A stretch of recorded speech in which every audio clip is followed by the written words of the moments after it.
आज करणारे हिरव्या मिरचीची मटकी आणि खूप सारा कांदा घातलेला मस्त खरपूस अशी भाजलेली धपाटी। पण त्या अगोदर तुम्हा सर्वांचं आपल्या इझी रेसिपीज या चॅनेलवरती खूप खूप स्वागत आहे। सुरुवातीला आपण मटकी परतून घेऊयात तेलावरती। कधीही पातळ मटकी करायची असेल किंवा सुक्की मटकी करायची असेल तेलावरती परतून घेत जा, त्यामुळे काय होतं मटकीची चव अजून वाढते, मस्त लागते मटकी। थोडंसं मीठ आणि हळद सुद्धा टाकली आहे, त्याच्यामुळे मटकीला कलर पण छान येतो आणि मस्त मिठामुळे टेस्टी। तुम्ही अगदी ही जी परतलेली अगदी 5 मिनिटं परतून घ्यायची, ती परतलेली मटकी अशीच जरी खायला घेतली ना तोंडी लावायला, आहा मस्त लागते। तुम्ही एकदा करून बघा असं। आता ही परतलेली मटकी मी साईडला काढून घेते आणि तेलावरती आपण याच कढईमध्ये फोडणी देऊयात। तर मी जिरं टाकलेलं आहे, कढीपत्ता टाकलेला आहे, कांदा टाकलेला आहे। कांदा हलकासा परतला की त्याच्यामध्ये लसूण आणि मिरची एकत्र बारीक केलेली पेस्ट टाकली आहे। थोडीशी अशी जाडसर असं ठेवलेलं आहे मिरची आणि ती टाकली आहे। त्यानंतर टाकलेलं आहे टोमॅटो, अर्ध्यापेक्षा कमी टोमॅटो घेतलेला आहे मी। चवीनुसार मीठ टाकले, अगोदर आपण मटकीला मीठ वापरलेलं आहे त्याच्यामुळं बेतानेच टाकायचं। धना पावडर, हळदसुद्धा अगोदर टाकलेली त्यामुळे थोडीशी टाकली आहे। हिंग टाकलेलं आहे आणि हे परतून झालं की याच्यात टाकायचे मटकी। तर मटकी पण मस्त असं मिक्स करून घ्या आणि अगदी अंगाबरोबर म्हणजे मटकी बुडेल एवढंच याच्यात पाणी टाकायचं आहे। बघा आत्ताच ती 50% तर शिजलेली आहे आपण परतून घेतल्यामुळे, त्यामुळे आणि जास्त पाणी जर टाकलं ना तर ती खूप अशी जाड वाटते मटकी आणि खायला पण चांगली लागत नाही। त्याच्यामुळे अगदी थोडंसं पाणी टाकायचं, वरून झाकण ठेवायचे आणि मस्त ही कमी गॅसवरती शिजवून द्यायची आहे। मटकी होतीये तोपर्यंत आपण धपाट्याची तयारी करत आहोत। तर हिरवी मिरची, लसूण, खूप सारा लसूण घालायचा। हिरवी मिरची, लसूण, ओवा, जिरं, हळद आणि मीठ हे एकत्रच थोडंसं जाडसर बारीक करून घ्यायचं। धपाट्यांमध्ये घालण्यासाठी थोडं जाडसरच चांगलं लागतं। इकडे मटकीसुद्धा झालेली आहे बघा, छान अशी मटकीसुद्धा शिजलेली आहे, मस्त कलर आलेला आहे।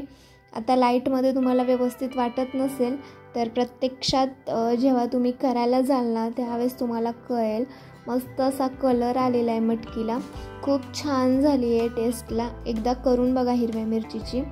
तर आता इकडे आपण धपाट्यासाठी जे वाटण काढलेलं ते तुम्ही बघताय, मी जाडसर असं ठेवलेलं आहे। आता इकडे मी धपाटीसाठी वेगळं काय असं पीठ दळून आणलं नाही, म्हणजे आणतात काही जण त्याच्यासाठी सेपरेट पीठ दळून आणतात आणि तर मी घरात जे काही पिठं असतील ना ती सगळी एकत्र करणार आहे। मग त्याच्यामध्ये मी बाजरीचं पीठ, गव्हाचं पीठ, ज्वारीचं पीठ आणि बेसन पीठ अशी 4 पिठं घेतलेली आहेत आणि ती एक वाटी घेतलेली आहे।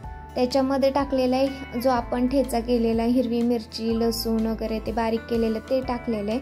त्याच्यानंतर कांदा टाकलेला आहे, कांदा खूप सारा टाकायचा धपाट्यांमध्ये। कांदा आणि कोथिंबीर जास्त प्रमाणात असेल ना तर धपाटी भारी लागतात। तर कोथिंबीर टाकलेली आहे आणि थोडं थोडं पाणी टाकून आपल्याला हे मळून घ्यायचं आहे। तर मी इकडे मळून घेते। बऱ्याचदा काय होतं ना की म्हणजे खूप जणांचं असं होतं की आता धपाट्याचं पीठ मळलंय पण थोडंसं आळणी लागते, आता काय करायचं। तर ह्यावेळी काय करायचं, साईडला थोडंसं मीठ घ्यायचं, त्याच्यात पाणी टाकायचं। ते मीठ पाण्यात विरघळलं की जे पाणी आहे ते त्या पाण्याने पण परत ती कणिक आहे ना ती मळून घ्यायची, कारण धपाट्याचं थोडंसं पातळ इकडे तिकडे झालं ना तरी इतकासा फारसा फरक पडत नाही, धपाटे आपल्याला थापता येतातच। तर आता इकडे धपाटी करताना मी इथं सुती कापड घेतलेलं आहे, सुतीच वापरायचं कापड म्हणजे ते तव्याला असं चिकटणार नाही। आणि पहिल्यांदा ते स्वच्छ धुवून घ्या आणि ओलसरच कापड धपाटी थापण्यासाठी वापरायचं। थापायच्या अगोदर कापडाला पाणी लावून घ्यायचं धपाट्याखाली आणि नंतर पाण्याचा हात घेत आपल्याला ती धपाटी थापून घ्यायच्यात। आणि तव्यावर टाकण्या अगोदर तव्याला थोडंसं तेल लावून घ्यायचं आणि वरून सुद्धा तेल टाकायचं। आणि धपाटी म्हटलं ना की तेल आलंच, कारण तेल असेल तरच धपाट्याला चव येते, मस्त असं लागतं धपाटं त्याच्यामुळे।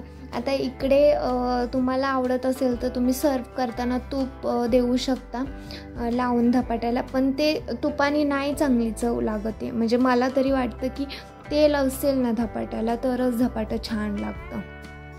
तर इकडे बघा मस्त असं झालेलं आहे आणि खरपूस असं दोन्ही बाजूनी भाजून घ्यायचं. पातळसर थोडंसं थापा, कारण धपाटी खुसखुशीत छान लागतात. खूप जाड अशी नाही चांगली वाटत आहे. आणि दुसऱ्या दिवशी जी राहिलेली धपाटी असतात ना ती सुद्धा खूप छान लागतात. म्हणजे जी ताजी आत्ता तुम्ही करताय की नाही त्याहीपेक्षा दुसऱ्या दिवशी धपाटी आहे ना मस्त लागतात, खूप चवदार लागतात.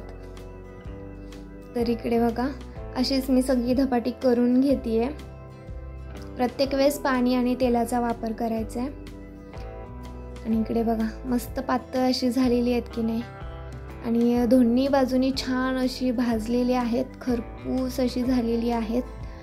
आणि त्याच्याबरोबर मटकी, आहा मस्त झालेला आहे बेत.